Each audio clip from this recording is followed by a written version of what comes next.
My family left me alone on Christmas dinner and used my money to go on a family cruise. I sold all the family assets when they came back. They had nowhere to live.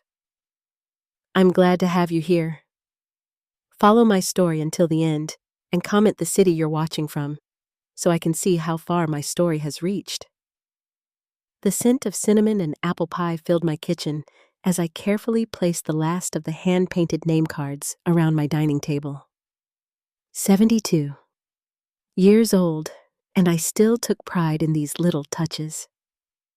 I smoothed down the embroidered tablecloth, my mother's now mine, and adjusted the centerpiece of pine branches and red candles.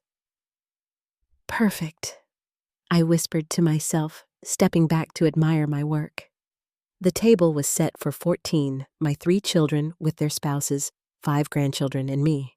Christmas dinner, the way it had always been since Charles passed away 27 years ago. I glanced at the clock, 3:00 p.m. They'd be arriving at 4:30. Just enough time to shower and change into the dark green dress I'd bought specially for tonight. As I turned to head upstairs, my phone buzzed on the kitchen counter. Thomas, my eldest. My heart warmed, probably calling to ask if he should bring extra wine or to check if little Chloe could have the bedroom with the rocking chair she loved so much. "Hello, sweetheart," I answered, my voice light with anticipation. "Hey, Mom." Something in his tone made me pause. "Listen, there's been a change of plans." My hand tightened around the phone. "Change of plans? What do you mean? We're not coming for Christmas dinner," he said, his words rushing together. "Actually, none of us are. We decided to do something different this year." I lowered myself onto a kitchen chair, suddenly needing to sit. "Different? I don't understand." Thomas cleared his throat. "We're on a cruise. All of us, me and Karen, Susan, and Mark Andrew, and Linda, all the kids too. A cruise." I repeated the words, not making sense. "But it's Christmas Eve. I've been cooking since yesterday morning." "Yeah, it was kind of last minute," he said, and I could hear the forced casualness in his voice.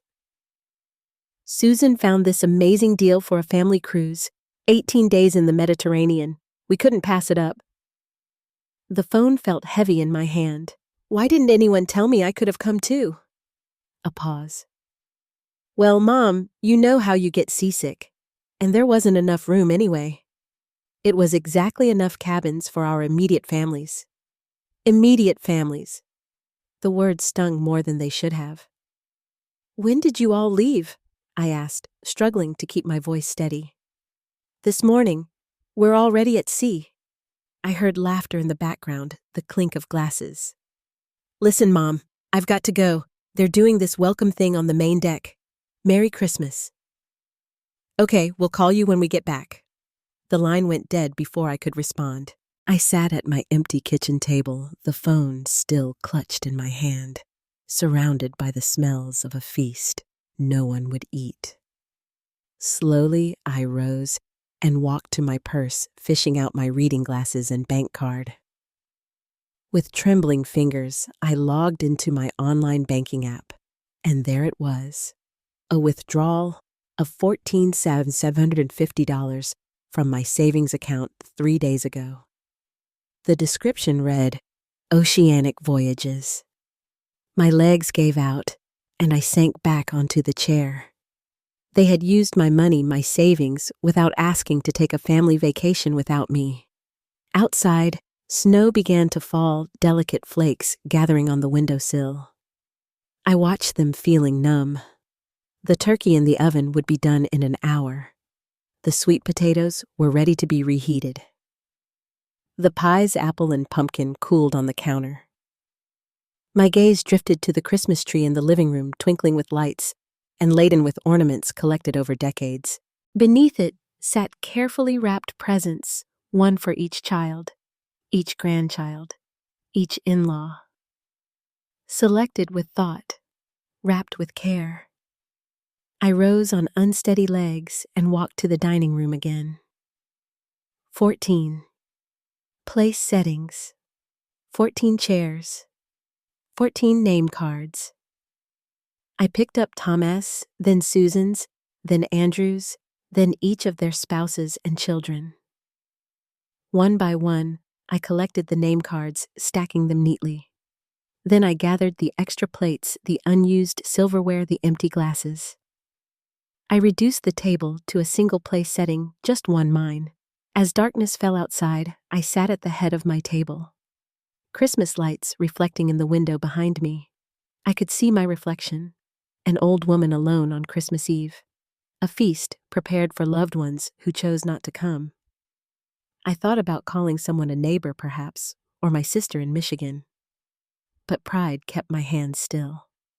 I couldn't bear to explain. Instead, I served myself a plate of food I no longer had an appetite for, and poured a glass of the expensive wine I'd bought for the occasion. I raised my glass to the empty chairs. "Merry Christmas to me," I whispered, my voice echoing in the silence of my house. As I took a bite of turkey that tasted like cardboard in my mouth, I made myself a promise. This would be the last Christmas I spent being taken for granted. The last time my children would see my love as something to be used and discarded at their convenience. They had no idea what awaited them when they returned from their cruise. No idea at all. That night, after clearing away most of the uneaten food and wrapping leftovers that would feed me for weeks, I found myself unable to sleep. My bedroom felt cavernous, filled with echoes of a family that had chosen to abandon me on Christmas. I got up and made my way to the attic, pulling down the old cedar chest that held the remnants of my life. Inside were photo albums, letters, and mementos, physical proof of a lifetime of sacrifices made for children who couldn't spare me a single holiday. The first album I opened showed Charles and me, young and radiant, on our wedding day. He was so handsome in his navy uniform, his smile wide and sincere. We had been married just 6 years when the heart attack took him at 36, leaving me a widow with 3 small children, Thomas 6, Susan 4, and Andrew just 2 years old. I traced Charles' face with my fingertip, remembering how terrified I'd been. It was 1981, and suddenly I was alone with 3 children and a mortgage. Charles' life insurance had paid off most of the house, thank God, but it wasn't enough to support us long term. The next album showed the children growing up. Thomas' first day of school, Susan's ballet recital, Andrew's baseball games. What the smiling photos didn't reveal was how I'd worked 2 jobs for 17 years to keep this roof over their heads. Secretarial work during the day, waitressing 4 nights a week. My sister Martha would watch the kids on those evenings, and I'd come home long after they were asleep, my feet swollen, my back aching. I flipped through pages of holidays past. Christmases where I'd managed to get each child exactly what they wanted, though it meant I went without new clothes or proper winter boots. Birthdays where I'd stayed up all night making elaborate cakes because I couldn't afford to buy them from the bakery. One photo made me pause. Thomas's high school graduation. He was beaming in his cap and gown, holding the keys to the used car I'd scraped and saved to buy him. What the picture didn't show was that I'd taken on extra shifts for 6 months to afford it, or that I'd continued driving my own car until it literally died on the highway 2 years later. I found Susan's college acceptance letter tucked into another album. She'd gotten into Boston University, her dream school, with a partial scholarship. The remaining tuition had nearly broken me financially, but I'd never let her know that. I remortgaged the house silently, stoically. When she graduated and landed her first job at a publishing house in Boston, her success felt like mine too. Then came Andrew's rebellious years.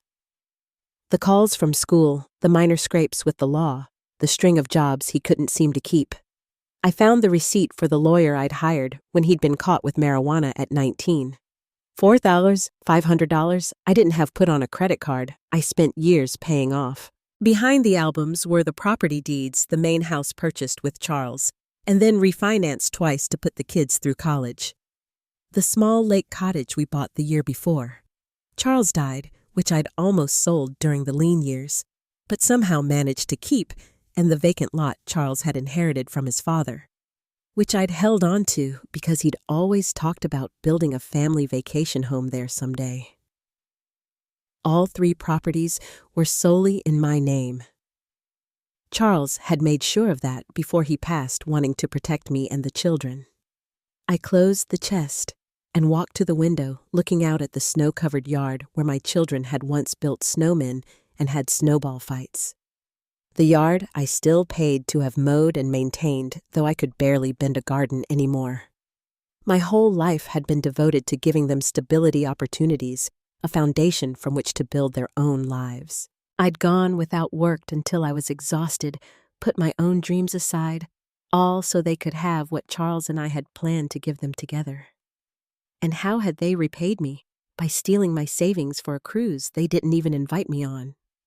I wiped away angry tears as dawn broke over the horizon. The pain was crystallizing into something harder, something colder. I'd raised them better than this.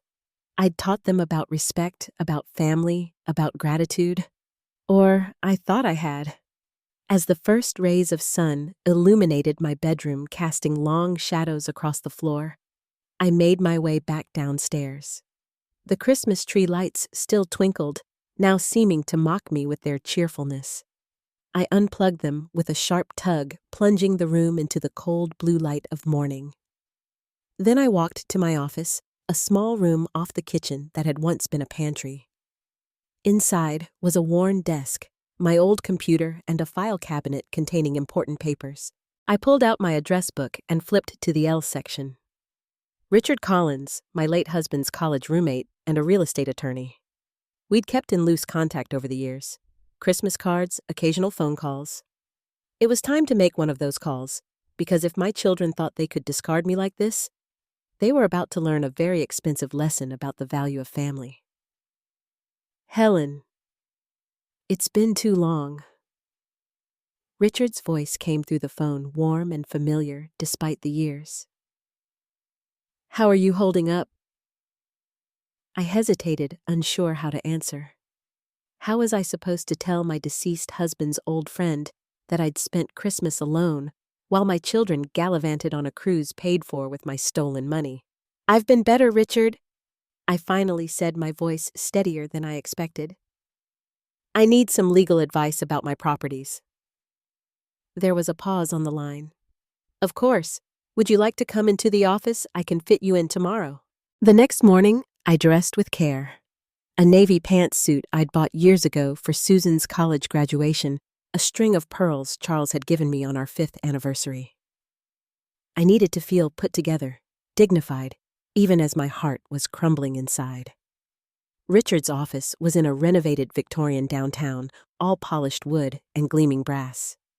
He greeted me with a hug, his face lined with more wrinkles than I remembered his hair, now completely silver. You look well, Helen, he said, guiding me to a comfortable chair across from his desk. I managed a small smile. You're too kind, Richard. We both know I look every day of my 72 years. He chuckled. Then his expression sobered. Now tell me what's going on. You sounded troubled on the phone. The whole story poured out of me. The Christmas dinner, preparations, the call from Thomas, discovering the money taken from my account, the cruise they'd never invited me on. With each word, my voice grew stronger. The hurt transforming into resolve. I see, Richard said when I finished steepling his fingers. And you're certain they used your money without permission? Positive. I never gave Thomas access to withdraw that much. He must have gotten my bank information somehow. Richard nodded slowly. That's elder financial abuse, Helen. We could pursue legal action. I shook my head. No, I don't want to go that route. Not yet, anyway. I took a deep breath. What I want to know is this. The house, the lake cottage, the empty lot, they're all still in? My name alone, correct? Yes, he confirmed, pulling out a file. After Charles passed, everything transferred to you. You've never added any of the children to the deeds, despite my suggesting it for estate planning purposes. Thank God for my stubbornness, I murmured. Tell me, Richard, legally, what can I do with these properties? They're yours, Helen. You can do whatever you want with them. Sell them, rent them, gift them. He peered at me over his reading glasses. What exactly are you thinking? I sat up straighter. I want to sell all of them quickly before my family returns from their cruise. Richard's eyebrows shot up. All of them? Even the main house? Especially the main house, I said firmly. Helen, he said gently. This is a major decision, one often made in the heat of emotion. Perhaps you should… I cut him off. Richard, I spent 48 years in that house, raised my children there. Every corner holds a memory. But do you know what my children see when they look at it? I didn't wait for his answer. Dollar signs. They see their inheritance property values, what they can get from me when I'm gone. I leaned forward. I found something. When I was looking for the property deeds, a brochure for Maple Grove Assisted Living with notes in Thomas' handwriting about convincing Mom it's time. They were planning to put me in a home, Richard, after the holidays after returning from their cruise. Richard's face darkened. I see. No, you don't, I said, my voice breaking slightly. My children, whom I sacrificed everything for, were planning to take my home, my independence, and my dignity. They were just waiting for the right moment. I composed myself, straightening my spine. I refuse to be a burden they need to deal with. I refuse to be an inconvenience they plan around. And most of all, I refuse to leave them a windfall they clearly don't deserve. Richard studied me for a long moment, then nodded. All right, Helen. If you're certain this is what you want, I'll help you. The market is strong right now. We can likely sell all 3 properties quickly, especially if we price them competitively. Good. I said, a strange calm settling over me. I want to be in my own place, something small, manageable that I choose for myself before they return. That's a tight timeline, but doable. He pulled out a legal pad. And what about their belongings in the house?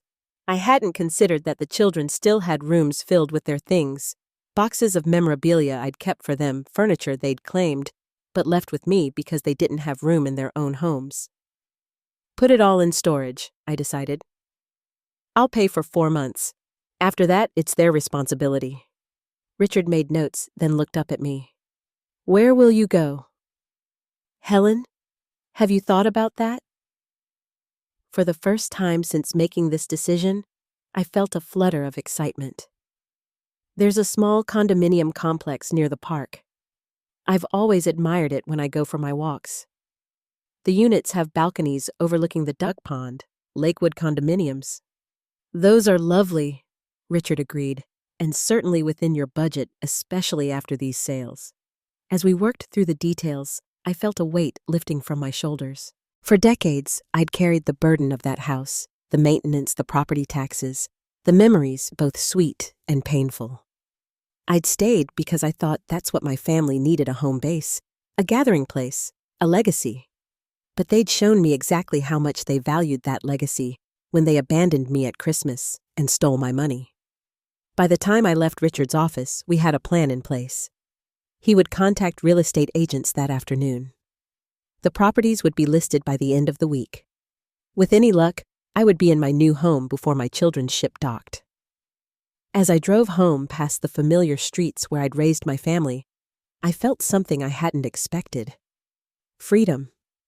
For the first time in decades, I was making a decision purely for myself, not calculating how it would affect my children, not sacrificing my needs for theirs. It felt terrifying. It felt exhilarating. It felt right. The next 2 weeks passed in a whirlwind of activity that left me little time to dwell on my children's betrayal. Richard had been true to his word, connecting me with Diane Foster, a real estate agent specializing in quick sales. "These properties are gems, Mrs. Brooks," Diane said during our first meeting, her eyes gleaming as she toured my home. "The market is hot right now, and inventory is low. If we price them right, they'll move fast." And move they did. The Lake Cottage sold first just 3 days after listing to a young couple eager for a weekend retreat. They paid cash, allowing us to close quickly. The vacant lot went next, purchased by a developer who'd been eyeing that area for years. The sale of those 2 properties alone provided enough for my new condo and a comfortable financial cushion. The main house, my home for 48 years, took slightly longer, but by the end of the second week, we had multiple offers. I accepted one from a family with 3 young children. The mother had tears in her eyes when she walked through the backyard. "I can just see our kids playing here," she said, smiling at me. "This is a home where memories are made." I nodded, remembering pushing my own children on the swing set that used to stand under the oak tree. "Yes, it is." While the sales moved forward, I found my perfect new home, a 2-bedroom condominium on the 2nd floor of Lakewood, with a balcony overlooking the duck pond, just as I'd imagined. The building had an elevator, a small fitness room, and a community space where residents gathered for coffee each morning. At my age, the idea of neighbors close by was comforting rather than intrusive. The condo itself needed updating. The kitchen was straight out of the 1990s, and the carpet had seen better days. But it was mine, not a repository of family history or expectations, but a fresh start. With each day that passed, my resolve strengthened. There were moments of doubt, of course. Times when I'd find myself standing in Thomas' old bedroom, running my fingers over the height marks on the door frame, or sitting on the window seat in Susan's room, where we'd read stories together. And my heart would ache with memories. But then I'd remember Christmas Eve, the silent house, the uneaten food, the phone call that changed everything, and the doubt would vanish, replaced by a steely determination. I hired a moving company to pack only what I wanted, to take my bedroom furniture, my favorite living room chair, family photos carefully selected, Charlotte's desk, my kitchen essentials, and personal items I couldn't bear to part with. Everything else would go to the children's storage unit or be donated to charity. "Are you sure you want to leave the dining room set?"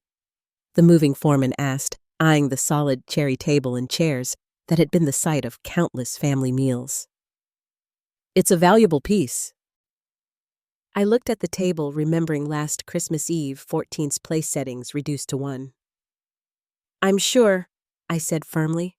"I won't need it where I'm going." As moving day approached, I worked through the house methodically, room by room, deciding what to keep, what to store for my children, and what to donate. It was like excavating the layers of my life, each object carrying its own weight of memory. In Thomas' old desk, I found a shoebox full of birthday cards I'd given him over the years, each with a handwritten note inside. In Susan's closet, there was the prom dress I'd sewn by hand when we couldn't afford the one she'd wanted from the department store. In Andrew's room, I discovered the guitar I'd bought him for his 16th birthday, the one he'd played for 3 months before abandoning it for a new interest. I placed these items in carefully labeled boxes along with other mementos I thought they might want someday. The rest, furniture they'd left behind, childhood trophies, old school projects, went into the storage unit I'd rented for them. 2 days before my children were due to return from their cruise, I stood in my emptied house for the final time. The walls were bare, the rooms echoing with absence. Only the dining room remained intact, as the new owners had asked to purchase the table and chairs along with the house. I walked through each room slowly, saying goodbye to the space that had sheltered my family through decades of joy and sorrow. In the kitchen, I remembered teaching Susan to bake cookies. In the living room, I saw Christmas mornings, birthday celebrations, movie nights. In the backyard, I pictured summer barbecues and winter snowball fights. This house had been more than walls and a roof. It had been the foundation of our family life, and now I was walking away from it. But as I locked the door for the last time and placed the key under the mat for the new owners as arranged, I felt not grief, but a profound sense of rightness. This chapter of my life had ended. It was time to begin a new one. My new condo welcomed me with sunlight streaming through the large windows, illuminating possibilities rather than ghosts. I spent my first night there, arranging and rearranging my belongings, making the space my own. I hung a few cherished photographs Charles in his Navy uniform, the children when they were small and still adored me without complication, my parents on their 50th anniversary, but left most of the walls bare, ready for new memories. That evening, I sat on my balcony with a glass of wine, watching ducks paddle across the pond as the setting sun turned the water to gold. For the first time in weeks, I allowed myself to imagine my children's reaction when they returned to find their childhood home sold, their inheritance liquidated, their mother gone. There would be shock, certainly, anger, undoubtedly, perhaps even accusations about my mental competence. I wasn't naive about how adult children sometimes handle aging parents who assert independence, but I was prepared. Richard had helped me update my will, removing my children as direct beneficiaries, and instead establishing trusts for my grandchildren's education. He'd also prepared a durable power of attorney, naming my sister Martha, not my children, as decision-maker should I become incapacitated. I had protected myself from their manipulation while ensuring my grandchildren's futures. It was the best compromise I could make between the love I still felt for my family and the need to stand up for myself. Tomorrow, they would return. Tomorrow, they would learn what their betrayal had cost them. Tonight, though, I would sleep peacefully in my new home, unburdened by a house too large, memories too heavy, and children who had taken me for granted one time too many. The call came while I was having coffee on my balcony, watching an elderly man feed the ducks when my phone lit up with Thomas's name. I let it ring 3 times before answering. Hello? I kept my voice neutral, as if this were any ordinary day. Mom. Thomas sounded frantic. Where are you? What's going on? I took a slow sip of coffee. I'm at home. No, you're not. We just pulled up to the house and there's another family moving in. They said they bought it from you, so they'd gone straight to the house from the cruise. Of course they had. They needed to drop off their luggage, shower in their own bathrooms, sleep in their own beds. Not once had they called to check on me during their 18-day vacation. Not a single text asking if I was okay. Yes, I sold the house, I said calmly. And the lake cottage and your father's lot. Silence filled the line, followed by what sounded like Thomas covering the phone to speak to someone else. I could hear raised voices in the background. Susan's high-pitched tone, Andrew's deeper one. Mom. Thomas's voice returned, strained with forced patience. What do you mean you sold the house? Where are you going to live? Where are we going to stay when we visit? Where's all our stuff? I've moved to Lakewood condominiums. As for your belongings, I've put them in a storage unit. I've paid for 4 months. After that, it's your responsibility. I gave him the address and access code. The keys are with the manager. This is insane, Thomas sputtered. You can't just... You didn't even discuss this with us. Like you discussed taking $14,750 from my savings account for your cruise. I countered, my voice still even. Or like you discussed plans to put me in Maple Grove assisted living after the holidays. Another stunned silence. How did you... He began, then stopped abruptly. Mom, that was just research. We were looking at options for the future, that's all. My future, I corrected him, which is now secure in a home I chose, paid for with money from properties I owned. But those properties were our inheritance. Susan's voice suddenly came through. Thomas must have put me on speakerphone, You had no right to sell them without talking to us first. My hand tightened around my coffee cup. I had every right, Susan. The deeds were in my name alone. An inheritance implies I'm dead, which, despite your apparent wishes, I am very much not. That's not fair, Mom, Andrew chimed in. We never said we wanted you dead. No, you just wanted me out of the way in a retirement home while you divided up my assets, I replied. Much more considerate. You're blowing this way out of proportion, Thomas said, his tone condescending. We were just starting to think about the future. Your future. You're not getting any younger, Mom. No, I'm not, I agreed, which is why I decided to take control of my remaining years rather than leave my fate in the hands of children who abandoned me at Christmas and steal my money. We didn't steal, Susan began.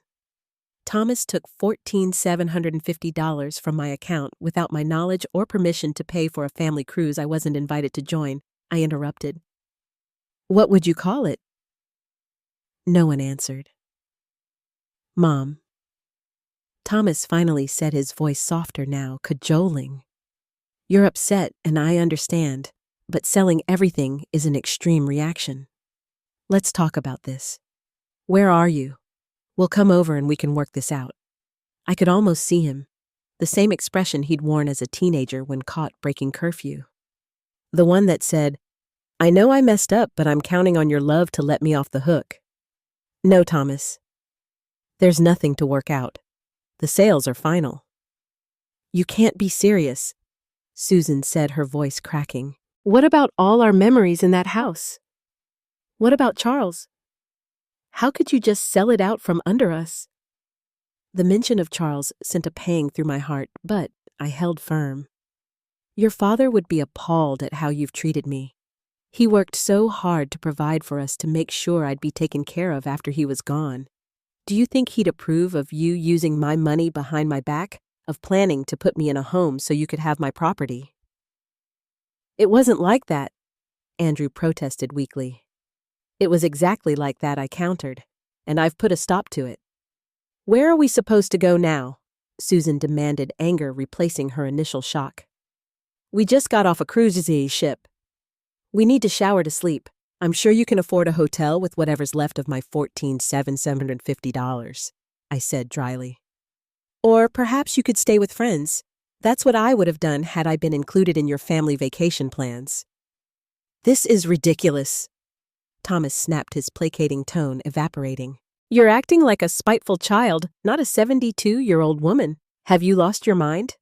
Actually, I found it, I replied. For years, I've put your needs above my own.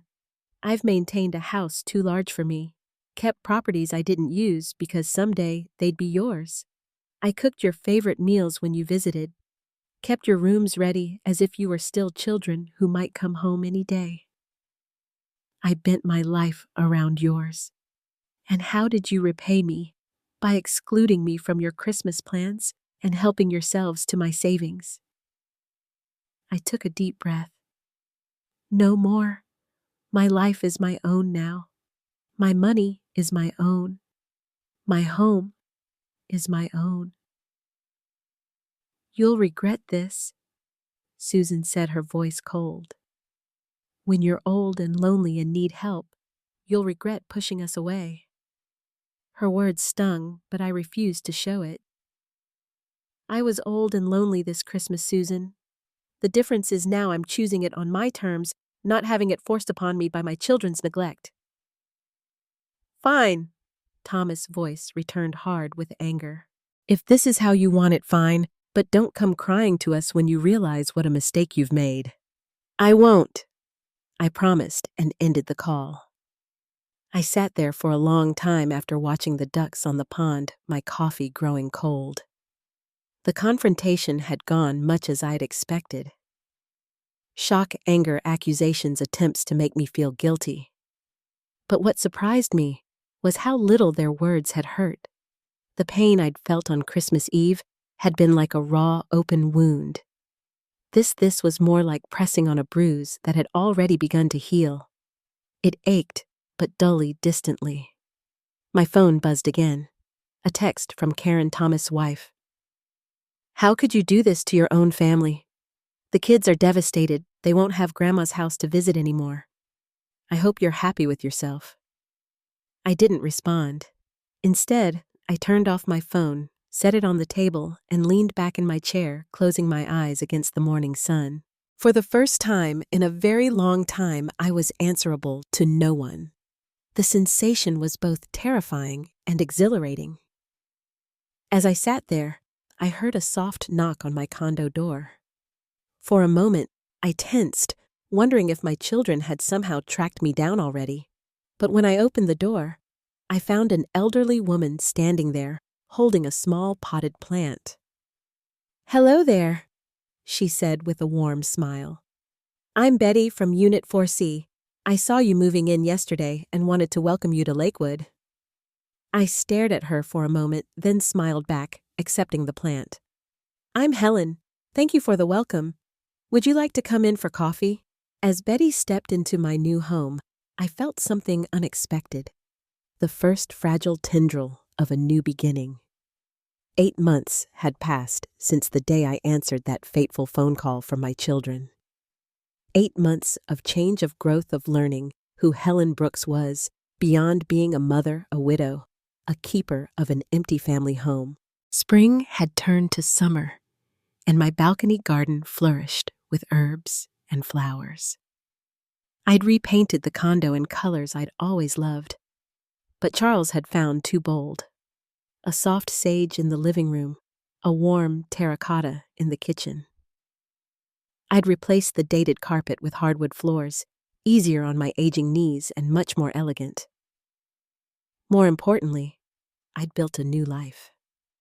Every morning, I joined the coffee group in the community room, where I'd found friends in Betty, who'd first welcomed me, and in George, a retired English professor who shared my love of mystery novels. 3 times a week, I attended water aerobics at the community center. On Tuesdays, I volunteered at the library reading to children during story hour. I was busier, more engaged, more myself than I had been in decades. My relationship with my children remained fractured. After our initial confrontation, weeks had passed with no contact. Then came cautious, formal text messages. Thomas letting me know they'd emptied the storage unit. Susan asking for her grandmother's recipe box. Andrew inquiring about some old sports memorabilia he couldn't find. I responded to these practical queries, but maintained my distance emotionally. The wound was still too fresh, the betrayal too profound. They made attempts at reconciliation. Of course, Mother's Day brought cards with carefully neutral messages. My birthday in June prompted stiff phone calls, but none of them apologized for what they'd done, and I refused to pretend it hadn't happened. My grandchildren were a different matter.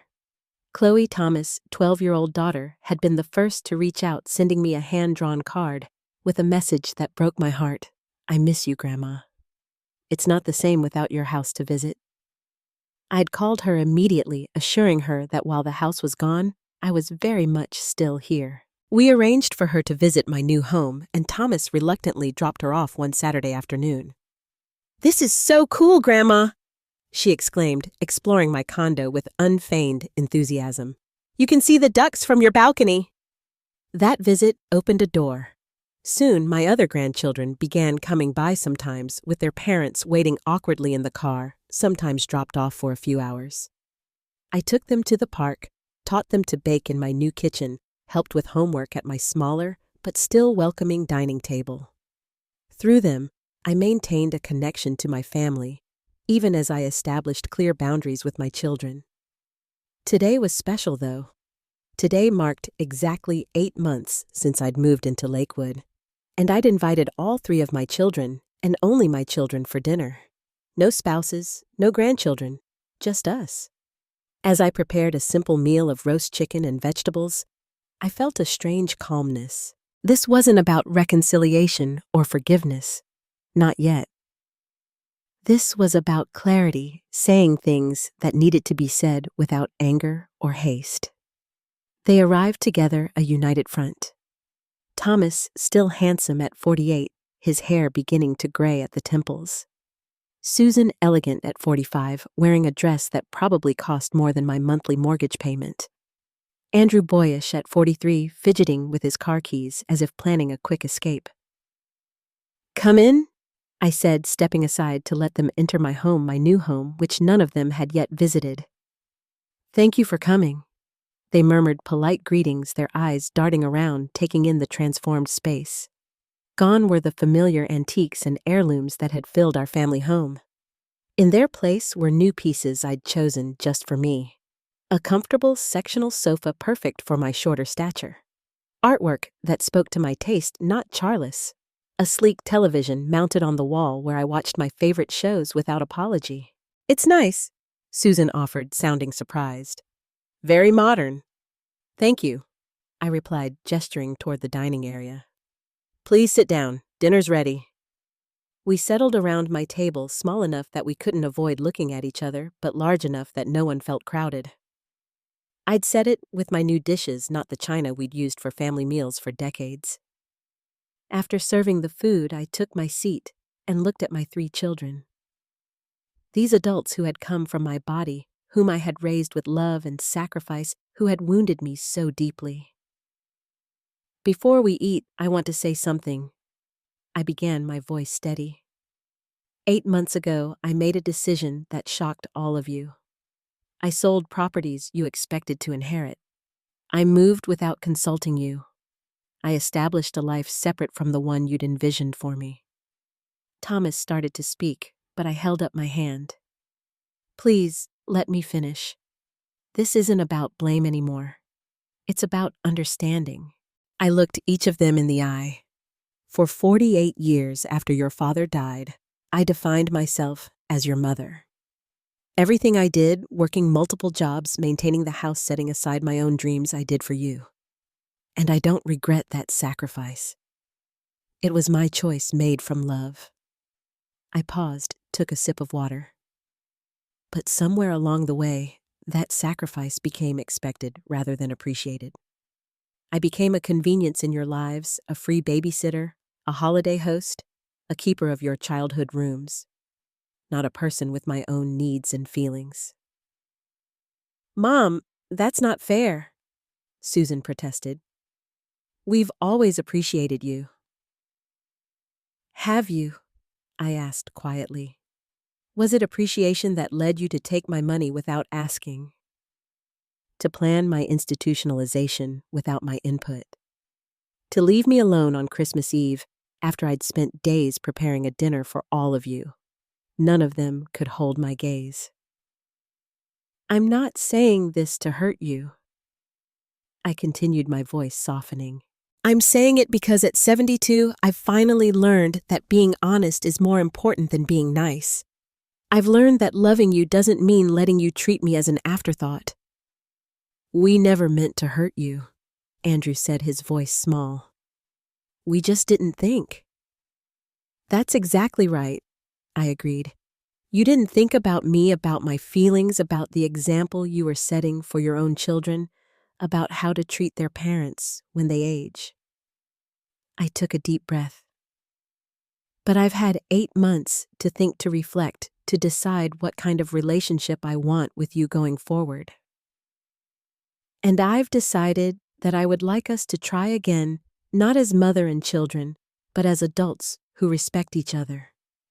Thomas looked up, surprise in his eyes. "You want to reconcile?" "I want to build something new," I clarified. The old relationship wasn't working.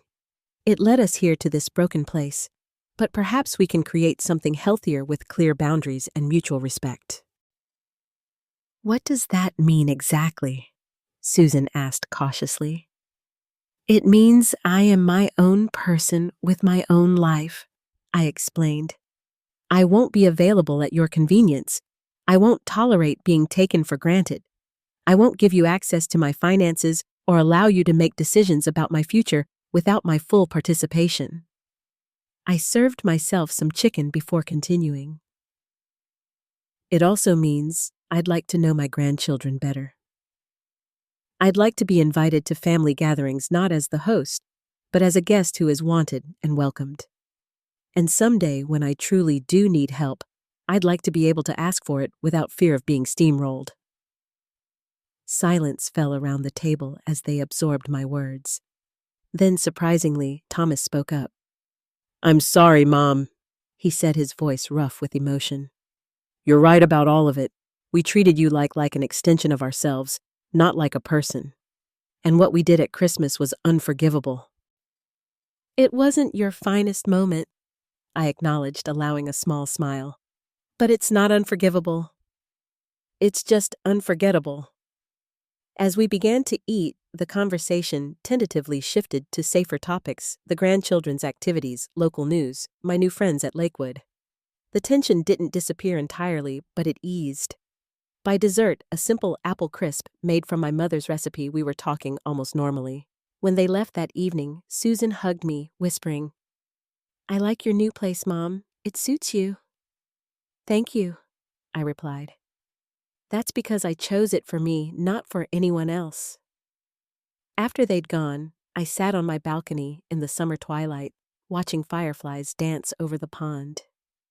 The evening hadn't magically healed all wounds or erased the past. There would still be difficult moments ahead, old patterns to break, new boundaries to maintain. But for the first time in a very long time, I felt at peace with my decision. I had reclaimed not just my financial independence, but something far more precious: my sense of self-worth, my right to be treated with dignity, my voice. The house was gone. Yes, but Helen Brooks, 72 years old, and finally truly herself, remained stronger, wiser, and free. Now I'm curious about you who listened to my story. What would you do if you were in my place? Have you ever been through something similar? Comment below. And meanwhile, I'm leaving on the final screen 2 other stories that are channel favorites, and they will definitely surprise you. Thank you for watching until the end.